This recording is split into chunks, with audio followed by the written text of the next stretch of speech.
nakaabot, nagchika siya kay dugay daw kuno kumahuman. Dugay kumahuman og pangarte gayaw-yaw akong driver. Speaking of driver, ako din ng banana char. Tawala namin sa highway guys. So, anyway guys, balik ta sa iyang topic. So kaning akong rason guys kay mangarte pa manggayod ako.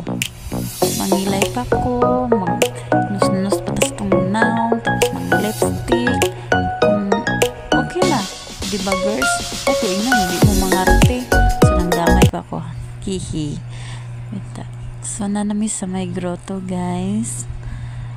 To gaya-gaya gayud ni iyang hatod sa ako guys. Nobista to gaya-gaya. So and then gikan ko ana guys mga 7:50 and then mo kailangan di ta malit char. Late na di ito. And nakalabay na may sa may Grotto Vista.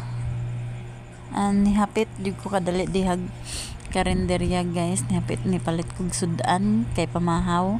Kay wala ko'y sudan. Wala ko niya luto eh. So dugay pud kay nakapili mura bagdagan paliton isa ra di ay to. Joke lang.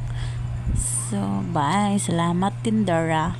And doon nami guys sa may Morning Star of Gaya-Gaya subdivision. Sa muka po na ng sakyanan na ay gikat ko na ni guys kaya para madali kita. So naan nami sa may office sa RCLR guys. Nana kong thank you sa akong naghatod and I love you driver ay babe di ay